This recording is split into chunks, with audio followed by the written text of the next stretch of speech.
So again, warm welcome to all participants. We are 128 days after the launch of the Global Humanitarian Lab, which happened in Istanbul on the 24th of May. Some of you were there, and it was a celebration moment where the concept of the GHL was launched and celebrated as a new entity fostering and helping to address common issues in the humanitarian sector in partnership with our funding organizations. We are now joined by ICRC, UNHCR, OCHA, WFP, Handicap International, Terre des Hommes, and UNHCR, and we're very happy to be today explaining what we have done for the past 128 days. So, as you can see on your screen, we launched in May. We are the first iteration of our governing structure, which is a governing board and a steering committee, essentially made of the head of innovation units of each respective founding organizations. We went immediately to attend a WEF event in China, and as you can see, we have been very busy building the infrastructure of the GHL, and we have been obviously creating a lot of partnership agreements and also exploring the initial building blocks of the GHL, starting with the steering committee, which is really setting the agenda of the GHL, to initiating some of the project we're going to explain to you in the next slides.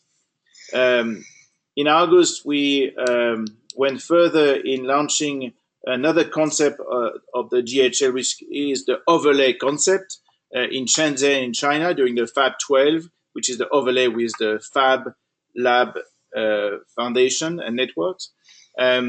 We have also explored the concept of opening nodes. As we know, the GHL is a network of networks, and we have been trying to create a set of nodes in very relevant areas around the world. And we're starting with San Francisco and Singapore, and you will see Kigali and Dubai. And we have also launched first think tanks, one related to the blended finance that Tina Beatty is coordinating now, and also starting the regular meetings of the steering committee to identify potential joint projects. So you are all familiar with the structure of the GHL, but wanted to just go through that very quickly. We are set through and around 4 pillars: the governing board, made of a representative of governments, funding organizations, and our partners. That is meeting now. They've decided to meet every or twice a year at minimum. The steering committee, already mentioned, made of the head of innovation units of our funding organizations and humanitarian partners. For instance, MSF is joining. The group is supported by a set of advisors, either advising think tanks or advising the core of the GHL. And then the whole partnership is supported by our corporate and social partners.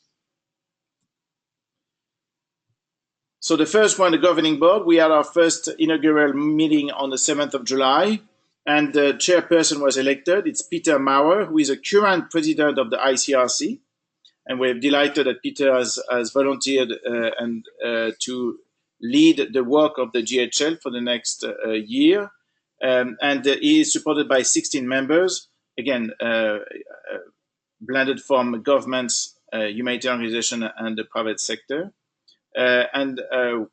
As we said, we are meeting twice a year minimum, and the next meeting is on November the 16th.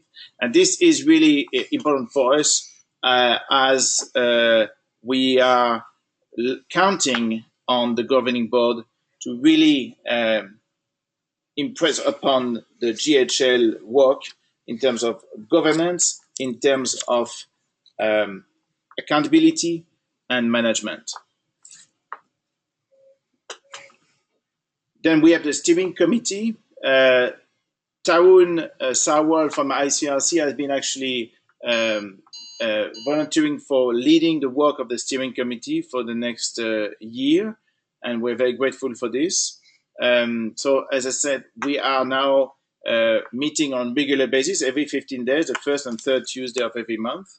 And the work of the steering committee is to set the agenda for the GHL, and in doing so, identifying projects that could be ripe for collaboration, projects that could be shared, and projects that we can collectively work on. And as a result of this groundbreaking work, for the first time, we have actually a pretty good overview of the work done by this 7 organization, actually 8 with MSF organization, working on the humanitarian innovation, and really feeling great about actually identifying projects that actually could benefit from collaboration, could benefit from working together. And this is all in the purpose of avoiding fragmentation, avoiding silos, and reducing duplication of effort. Our founding partners, you've seen them on the screen. I mentioned them earlier, Handicap International, ICRC, the Federation of the Red Cross and Red Crescent, Terre des Hommes, UNHCR, OCHA, and WFP. And we have the support, the generous support of the Australian government and the Swiss government, who will be hopefully joined by 3 other governments in the future. And the GHL is hosted by UNOPS. We have also the public and private sector partners, and what we like about the partners that have joined us, they're ranging from the Red Cross movement to corporation, to foundations, to new organizations like Impact Hub that is fostering innovation across 72 hubs. It's actually a new way of doing business by integrating companies that are doing digital fabrication, either as a corporation like Ultimaker or in the field like Field Ready, and meshing with the networks, for instance, the Fab Lab or the whole Federation of Red Cross championing 17 million volunteers. So interesting bunch of partners, and that is just the beginning. We hope in the future we'll be joined by many others to support the work, our collective work of the GHL. And finally, a quick note about the innovation flow that we are currently working on. It is the idea is to develop a common innovation framework for the active partners of the GHL, based on their individual experiences, what worked, what didn't work. The idea is to consolidate this experience into one innovation flow framework, which takes basically a need to a solution in 4 steps. Those steps are challenge, make, incubate, and accelerate. We also integrate in this innovation flow the idea that the groundbreaking idea that opportunities are happening always around us, and we have to learn to seize them. They may not always answer a current and existing need, but yet technology, science, society, the business world are evolving at a very fast speed, and we need to learn to integrate the working models. We have a working group set up who works on this innovation flow and meets almost every week or every 2 weeks. More of that innovation flow in the future. So we failed to introduce ourselves. So I'm Olivier Delarue, the CEO of the GHL, and that was David Ott, the COO of the GHL. So moving forward now, we have, as I said earlier, come up with a concept of nodes. And this is really reflecting on the nature of the GHL, which is a network of networks. We do not want to be seen as another layer of bureaucracy, bottleneck. We want to be seen as and doing the work of facilitating information flows, having an acceleration function, and these nodes for us are interesting, either digital or physical.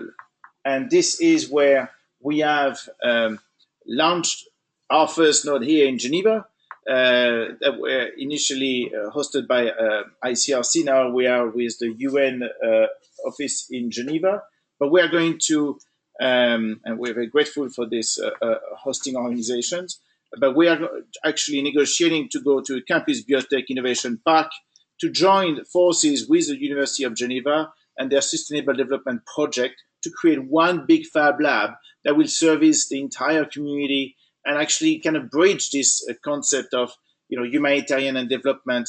Actually, it's about the needs on the timeline, and so we're trying to walk the talk, and we are really, really grateful for this opportunity to be working together.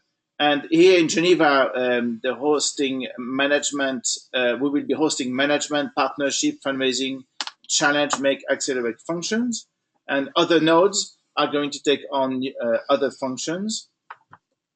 So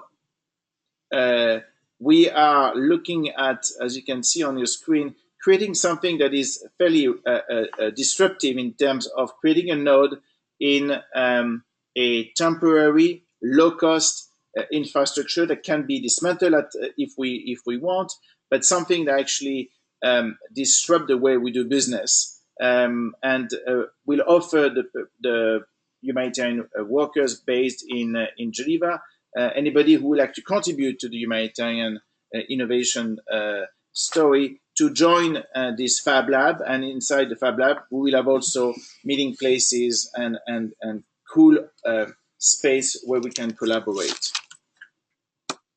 And it's also possibly to test this new way of doing 3D office building that is very cost effective, really rapid, and will demonstrate actually real time how 3D printing building can be done in the aftermath of an earthquake.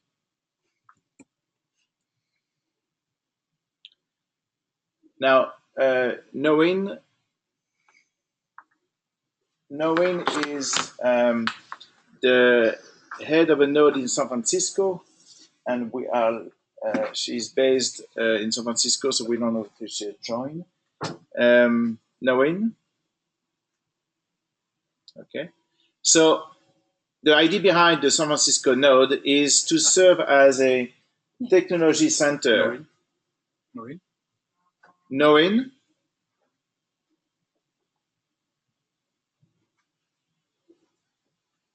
So one sec. Hello? Hello? Hey, Noin, go ahead. Can you hear me? Yeah, hi. Hi. Sorry. Yes, so I'm actually the node based in San Francisco, and it's meant to be a center of technology as a city. And so our goal there is to find collaboration and partnerships with tech companies and innovative startups that are looking at fostering new innovation within the humanitarian space and creating partnerships that will assist them to communicate better with the agencies that are actually on the field and through our steering committee. So one of the collaborations that we have that I've excited about is around a media platform for communicating data projects and other humanitarian innovations through partnerships with organizations such as UN OCHA's Humanitarian Data Initiative. And our goal also is to create some events around the thematic think tanks and projects that we have in various other nodes and the core of GHL at San Francisco to make more of the public and tech companies and anyone who's interested in what we're hoping to accomplish learn about what we're doing and create some potential developing opportunities within the node at San Francisco. Great, thank you, Noin. Chloe Thank from you. Singapore.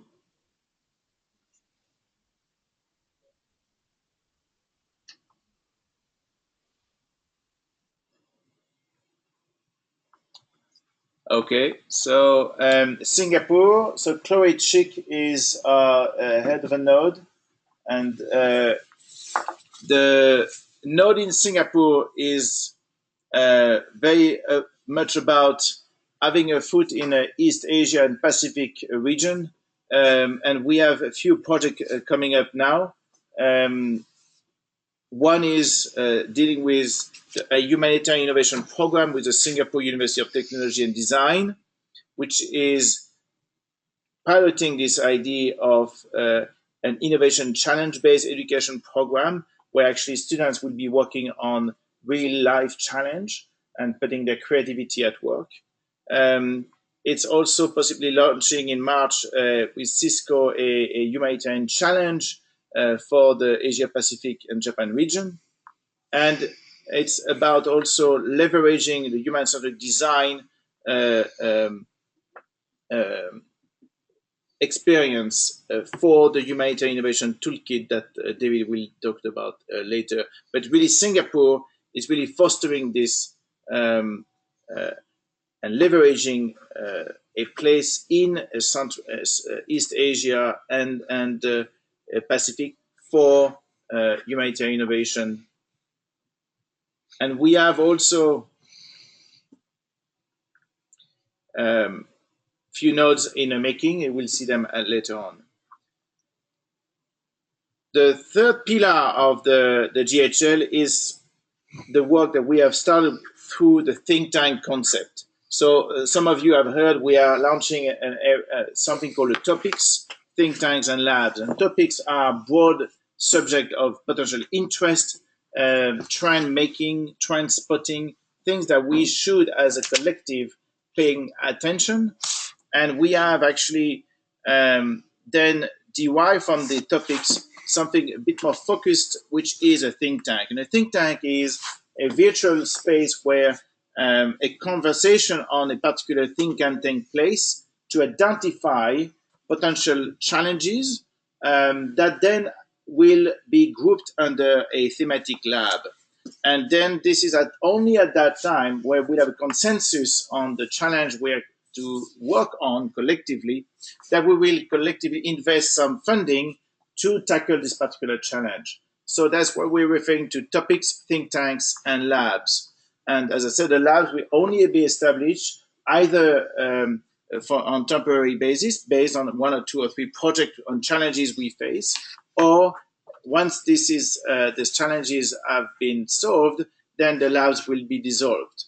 And this is really about flexibility and agility, and to be flexible, whether a new area of problems will arrive, then we will have to reopen the lab. But it's really this concept of agility and flexibility and rapidity. So in terms of things, so far we have not opened any labs, because this is, again, the work that has to be done through the think tanks. The first think tank is the blended finance. Tina Beatty, who is based in London, is coordinating this blended finance. We have the first meeting here in Geneva on the 20th of September. And this is about leveraging opportunities that the financial world can offer to the humanitarian sector. ICRC has already launched their Humanitarian Impact Bond, and a few other organizations are venturing into this field. But this is something that we are still, as a sector, in the early beginning of, and we are trying to accelerate this process by looking at how blended finance, meaning different types of financial instruments, could be able to drive bottom-up demand by supplying scalable and flexible and sustainable financial solutions. And the financial world has an appetite for engaging, but we need to find some translation tools, some KPIs that will ensure that there is some return on investment, either financial or social. So that's what the blended finance is about. Very exciting work. We have also another Youth for Change think tank in the making. Claire Mono, who is 17, based in Canada, is actually coordinating this, and it's really at the beginning of it. But this is how empowering and listening to the youth and their creativity, how to empower them to deal with disasters. So it's a very exciting work, and you will see we have a whole list of potential think tanks that we will be posting on our website very soon. Next is this concept of overlays, which we have to attribute to Neil Gershenfeld. I think he came up with this idea in February when we met him at the MIT. The GHL is, in a way, a network of connecting partners from a variety of domains together to achieve its mission, to foster innovation in the humanitarian sector and to empower communities. So this idea of an overlay came in as, first of all, quite a positive surprise, because it was fairly new to us, and very rapidly we developed in partnership with the Fab Foundation, who manages the global Fab Lab network, this idea of a humanitarian overlay to the Fab Lab network. The Fab Lab network is actually around 1,000 labs strong to date, distributed all around the world. The so-called humanitarian overlay probably needs to be renamed to find a more attractive naming to it, but I think it conveys this idea of an interface. So this humanitarian overlay to the global Fab Lab network was officially launched and announced to the Fab Lab community, who gathered in Shenzhen during the week of August 18th for the Fab 12 event. We announced this collaboration between the Fab Foundation and the GHL for this overlay. It will, at least as far as we can see for the moment, it will provide a globally distributed ideation capacity of makers to address humanitarian challenges. We are currently identifying those challenges. Very exciting idea, this idea of the overlay with the Fab Lab network. And interestingly enough, the same week while we were in Shenzhen, we, serendipitously met with academic partners and started discussing this idea of an academic overlay. Academia is academia is currently changing from, I think, generally speaking, a project-based approach to education. They want to move towards a challenge-based approach to education, and the more purposeful those challenges are for the students and researchers, the more invested they realize that the students and the population, the academics are in the project. So connecting with the GHL, the idea there is to provide them as well with a set of interesting challenges. The initial prototype of this academic overlay will involve University of Geneva, EPFL, the Centre de Recherche Interdisciplinaire in Paris, Tsinghua University, MIT, Harvard, the Singapore University of Design and Technology. And here again, it is a globally distributed ideation capacity within the academic sector. Daniel is on. Daniel, can you hear us?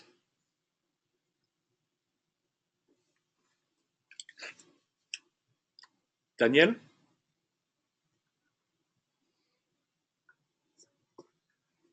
Okay, hello. Hi, my name is Dr. Daniel Dobosch, and for the GHL, I'm looking in the foresight, so mostly in how the humanitarian sector will look in 15, 20, or 25 years. And currently, I'm sitting at CERN Idea Square and preparing 2 hackathons that are currently running on housing networks. And the goal is to use mostly mesh structures. If you go to the next slide, please, you see one is a student project, a student hackathon, which is run together with universities, a business university, technological university from Barcelona, and Italy, running at CERN Idea Square. They started in September and met some field experts. You have a link there where you see basically their first presentation that they give. If you move to the next slide, please. You see what they are looking in. You see a timeline on the right side and basically a market analysis that they did. And they looked also into technologies that are available at CERN, what could be used for this topic. And they've just let me show you one. It's a very sensitive UV flame detector, which is existing at CERN, and typically used to monitor square kilometers of forest if a fire is just starting, which could be interesting also to monitor fires in refugee camps or disaster camps or other areas where installation of individual flame detectors is very complicated. You go to the next slide, please. You see this team has visited the GHL office in the Palais des Nations 2 weeks ago, and we had very nice discussions, and they asked really to-the-point questions. And on the next slide, you see the second team that started working also on the 1st of September. This is the so-called Port Hackathon, which happens here at CERN. It's a humanitarian hackathon once per year with 8 different teams. And this team that you see over here is composed from a very international team. They're coming from all over the world, including Sri Lanka, Nigeria, Chile, Argentina. And we're working also on this challenge of emergency housing networks. You see some of the studies that they did within the first 1 or 2 weeks on the left side. And on the next slide, you see that they will present their outcome.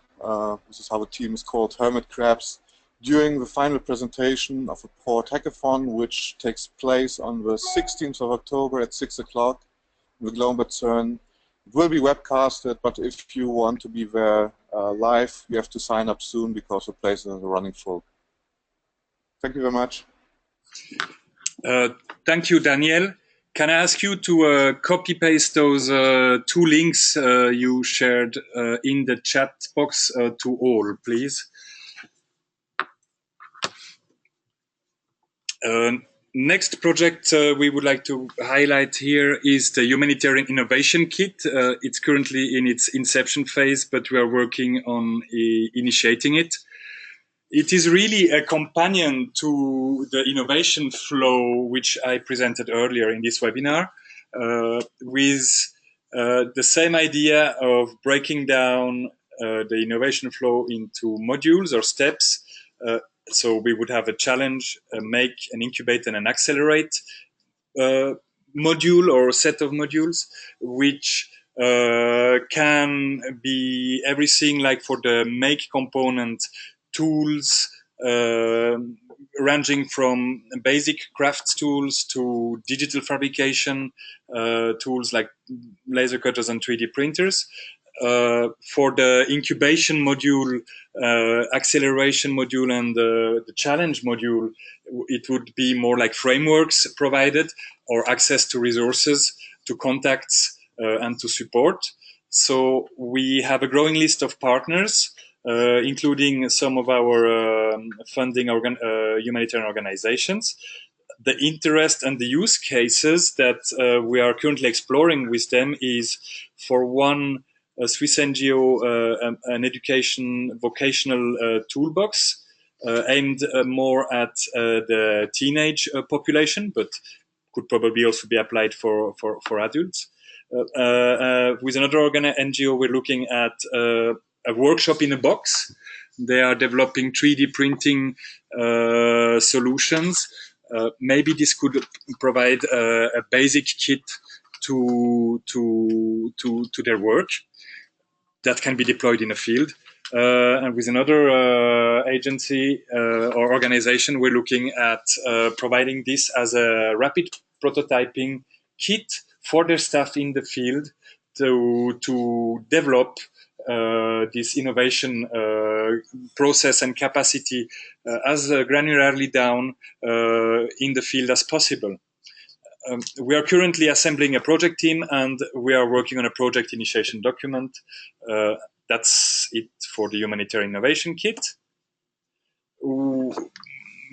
It's worth mentioning, probably, even though it's tiny compared to what we have presented, we have launched our website 2.0 in the second half of August. You will find a new homepage. If you follow our URL, you will find a blog page and the GHL Partners page. Please note that currently in the development pipeline, we have a regular flow of blog updates. We want to be sure to ensure a kind of a weekly, at least, update on our website through the blog. We want to add additional pages about our nodes, the topic think tanks and labs, and the projects that we're working on.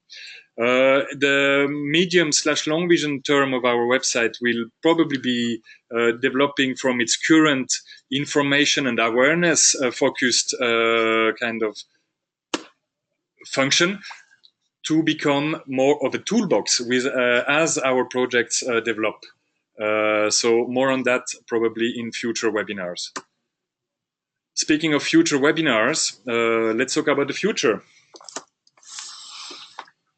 So we are looking at opening nodes in other locations. And when I say opening nodes, it is not a heavy process. It's really demonstrating an ability to create a location that is servicing the GHL network at a very low cost and very rapidly. So we are looking at, we're going next week, in 2 weeks' time, to Kigali and Rwanda to look at how to open a Fab Lab in a field location and leveraging also what's happening already in Kigali with MIT, a Fab Lab, and the Sustainable Development Network that is already based in Kigali.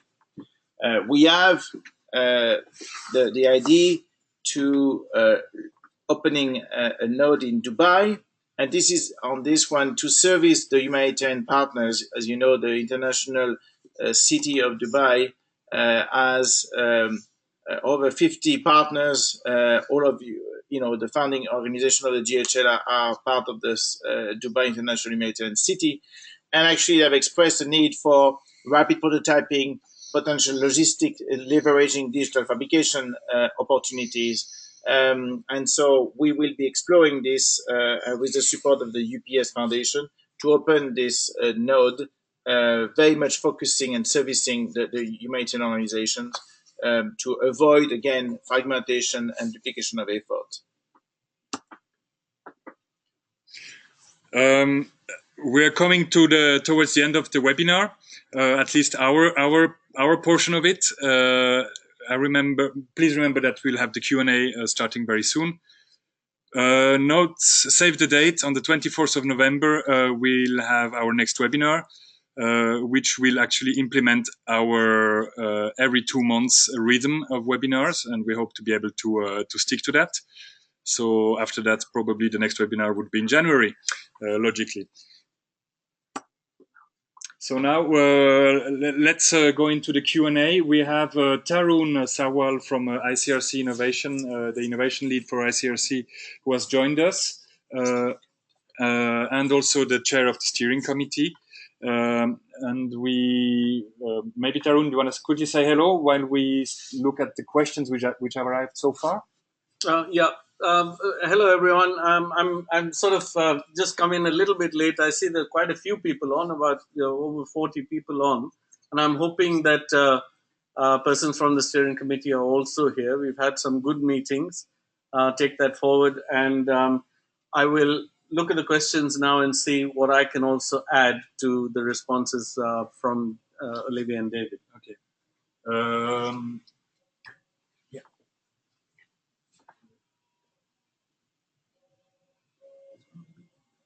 So in order to make this process easy and fast, you can raise your hand. There's a functionality on the right part of your screen. You can raise your hand, and Adriana, who is with us now, she will give you the floor.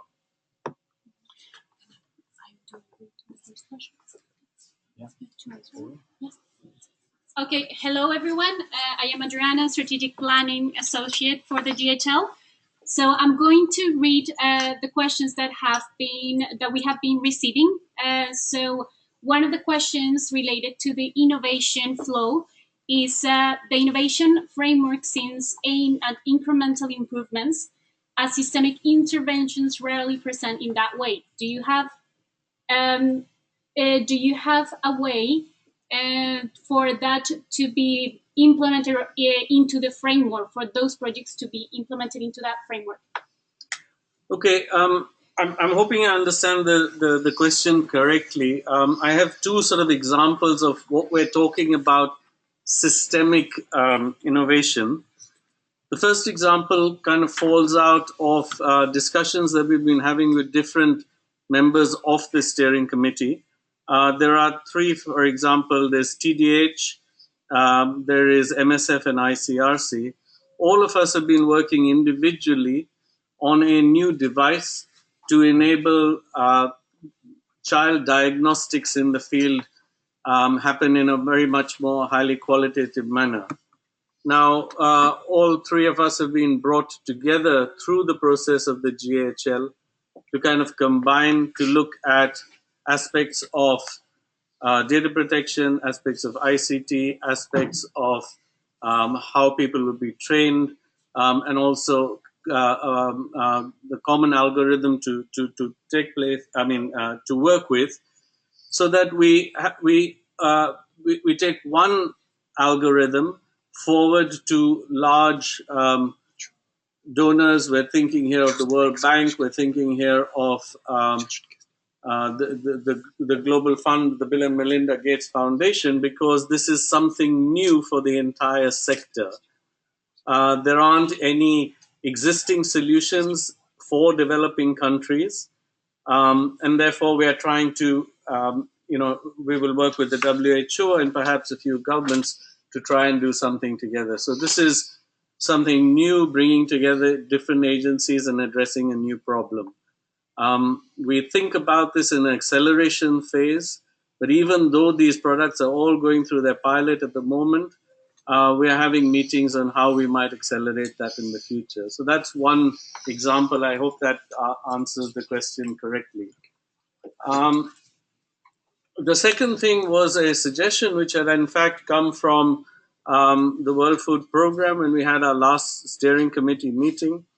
And this was whether people would be interested in joining on a collaborative project, which might start from a proposal and a needs assessment even, to look at the way that we might digitize an entire refugee camp. The idea being that from the initial stage when people are identified, when people find their way to the camp, how they register, how their children are registered, how they're able to access the different services, the security issues, etc., the education aspect, could all, in a sense, be managed in a way that allows for transparency, that allows people to be interactive with it, that allows the camp management to function more effectively.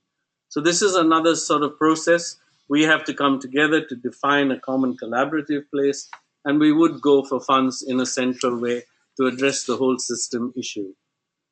So these are ways in which we hope to work not just on small little projects, but really for us what's more exciting is actually be able to do these large projects, because if you're talking about bringing some of the major agencies together, it's likely also that we would have support both from funding organizations and governments to take this forward. Thanks, Saran. So now we are hearing someone who has raised a hand, Karthik Dangabel from the participants. So here you go, you're unmuted.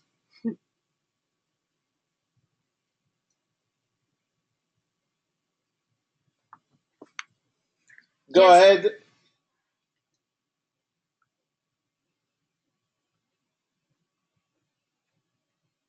Yes, Karthik?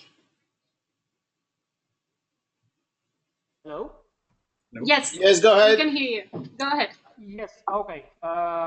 Thanks for unmuting me also, and it's good to be in the webinar. I'm Karthik from Real Relief. We are a private company, and would like to know, we are into some innovative products where it's benefits in the humanitarian situation. So how GHL can be utilizing, or how both private and GHL contribute together to make it successful for the innovative products like what we have already in the shelf. So thank you very much for this question. This is something that is, a very relevant issue that we have faced collectively and individually as organizations. How do we leverage the creativity of the private sector when it comes to product development? And the truth is, it has been a complicated process because mostly of the way we have organized, the way we are doing procurement, and in relation to research and development. And the truth is, it's complicated. And this is where we look forward to engaging with the private sector in the context of the labs, because this is where we will have a safe place to incubate. And it's also about the notion of demand aggregation. It's great to say, we have a product, but actually, if the demand is not big enough, it may not be something sustainable or actually affordable by the humanitarian sector, because you don't have economy of scale. And this is one of the roles of the GHL, will also be to aggregate potential demand. That will be the role of the lab. So this is something that is at the forefront of what we're trying to achieve. And again, that will be done through the labs. And also, you will have challenges that will come your way through our various partners or through the GHL directly. Thanks, Olivier. Do you want to complement that? I just wanted to add, it's a problem that we notice all the time. There are people who come in from the private sector, often startups, who have very good innovations, and yet when you have the large humanitarian organizations, there doesn't always seem to be a connect. It's not just about meeting, it's also about actually engaging with each other. So often it doesn't start off with procurement, but it starts off with people understanding what the specific needs of the people are in the field and what their existing systems of addressing these things are. So if you look through the innovation flow that has been designed, we see that where a need has been established, we do have a process in which we look to scan to see what are the products that are already available in that environment. Now, those products could either be taken on for selection through the process, but often would probably need some kind of redesign with the people from the humanitarian sector. We think that, on issues of cost sometimes, on issues of hardiness, on issues of, the specific needs that people have, there could be a way in which to work together. Because very often, I'm speaking from within a humanitarian organization, the business units have a very different idea of what their priorities are than what somebody who is coming from outside the sector understands to be a humanitarian priority. And we want to make that thing available. It has not been agreed yet, but the idea is that we could even possibly have meetings, and we have the GHL has a role to bring people together so there can be a marketplace where people can present their solutions and try and see which ones are taken up. Thanks, Darren. Okay, we're going to give the word now to Terry Mundell, who has raised a hand. Terry? Thank you so much. Yes, this is kind of piggybacking a bit on the last question, because there's a lot of talk about, the Fab Labs and doing things in the field and being very responsive, but it seems quite valuable to actually take a look at what already exists. Right now, there is a lot of duplication of effort that I've observed in the medtech arena, trying to solve many of the same problems. And it isn't because of a lack of product innovation, creativity, and effort. It's because the supply chains are so inefficient, broken, or non-existent. And so my question really has to do with it occurred to me when you were showing the think tanks that perhaps a think tank that's really focused around, that aggregation process, maybe you want it separately for, medical devices or housing or various things. But in any case, what I just understood you talking about really has to do with the curation process, which of course is very, very important to match that with the needs, the uses, and the resources in the communities. But I'm just wondering what plans, if any, you have for doing that initial scanning, because many of these things are small enterprises, social ventures, engineering teams that are not particularly marketing savvy, so the work may not be that easy to find, in the moment that you need it, or may not be up to scale in terms of, responding to a disaster to be able to, have things ready to go. Terry, thank you very much for this question. This is something that is resonating very well and very painfully with us, because this is a major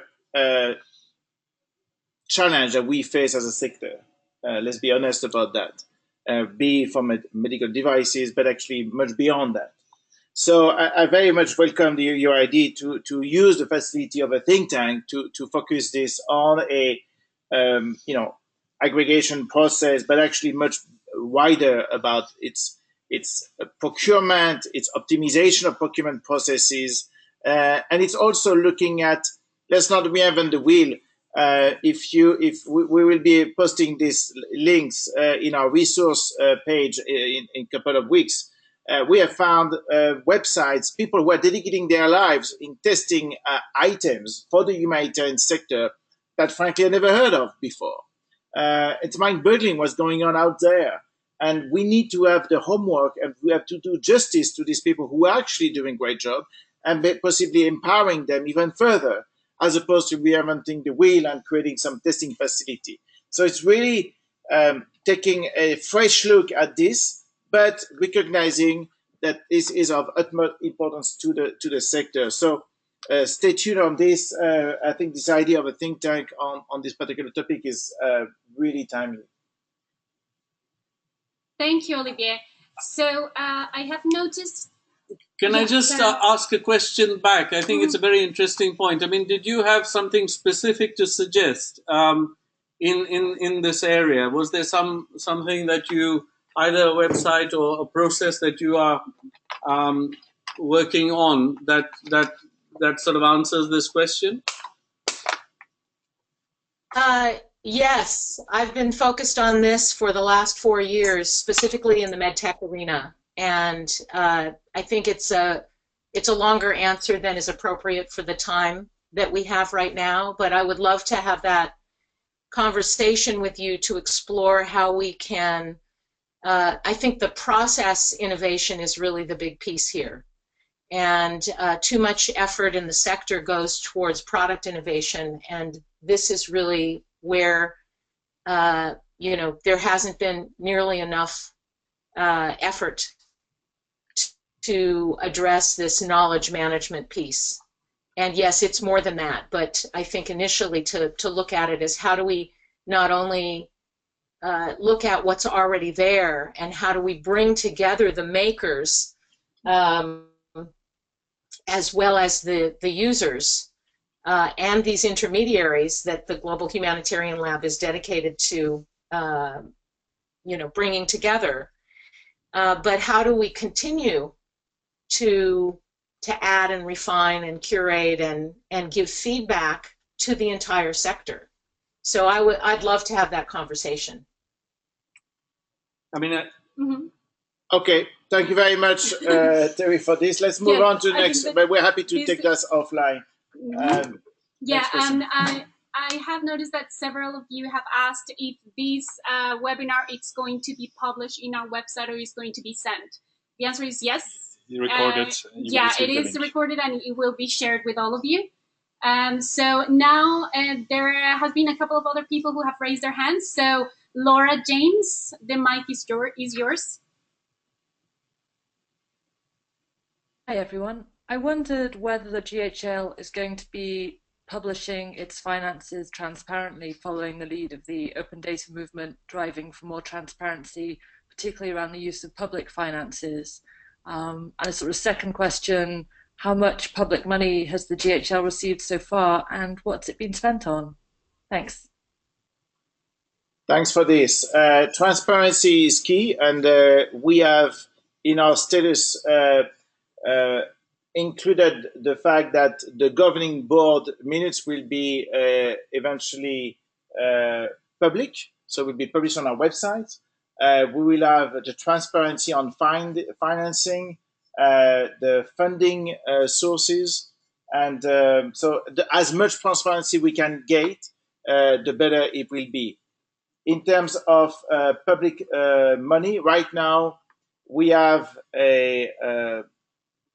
about 1/3 of our funding, and the total budget of the GHL is around $1.1 million.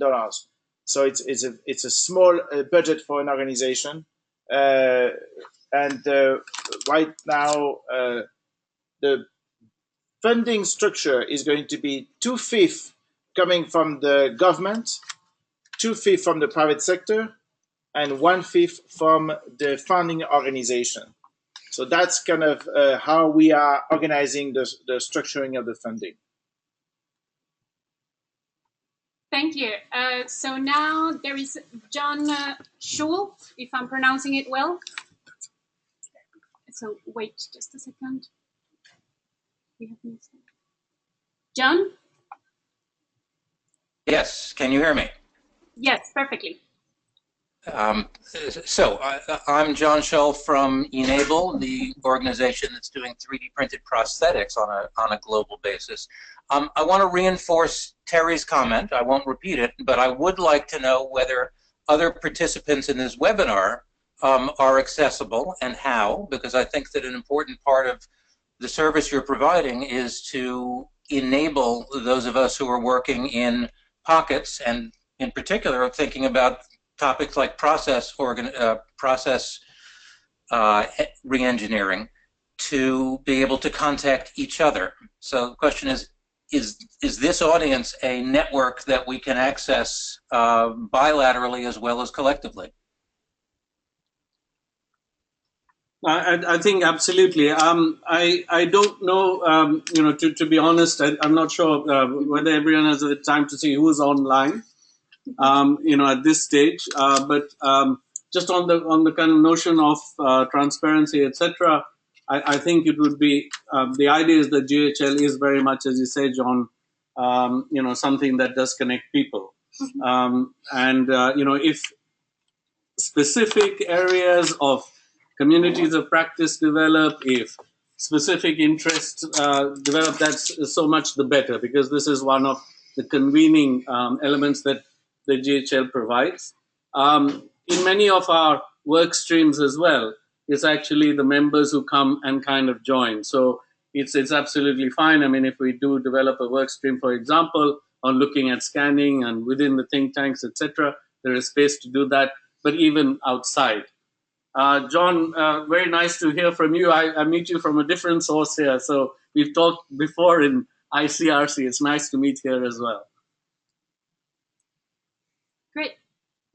So, we have now 3 minutes remaining. So I think that we have the space for one additional question. Let's give the word. I don't know if John wanted to complete something because he's raising still the hand. Just, a last word. Yeah. Thank you very much. I have put my email and name and affiliation into the chat message, and that's at least a mechanism for others who would like to get in contact with each other. Okay, thank you, John. And then as a last question, we're going to take one of the questions that we have received in the boxes. So this is from Kelly Church, and it's, what are the plans to involve affected communities in the innovation process? Notes, as I understand them, don't seem to target community members, but rather innovators.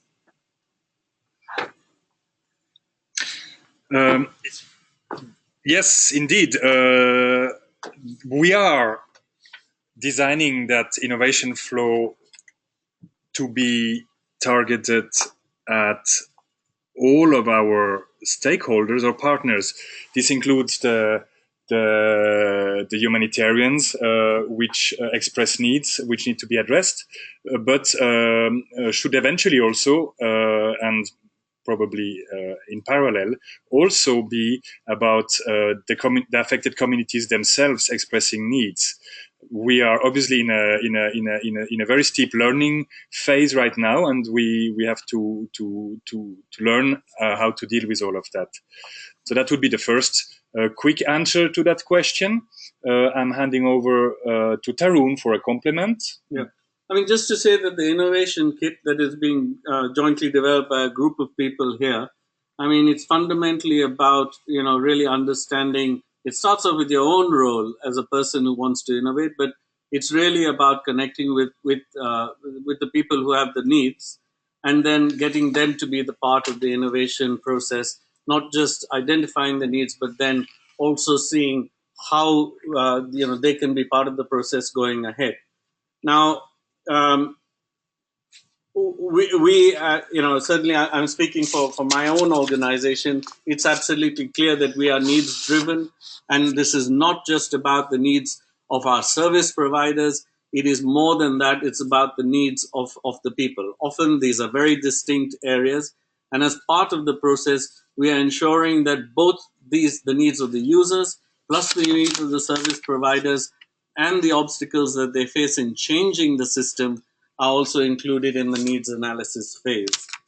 There are obviously different spaces, and we've talked, it's come out in the questions as well, is that there are already many devices, etc., available, and we need to scan, etc. But we hope, even if the innovation starts from that, which is a more kind of defined innovation, it relates to the needs that have first been identified in the field. It's not an expert committee of outsiders looking into it. We want to include people as well. And to comment on this, it's also about leveraging this amazing revolution that is a mobile revolution, the connectivity, the ability for people actually to voice opinions in a way never been done before. And this is for us a very exciting, and for all our funding members, an exciting opportunity to leverage, to be true to this concept of providing a voice to the communities in designing their own solutions. So we are just reaching the end of our 1 hour. Because it's recorded, we need to now stop the webinar. But as David have said, we will be reconvening the webinar on the 24th of November, and we look forward to having you part of it, and spread the word. If we can be even more next time, that would be great. Thank you very much for your attention, and see you next time.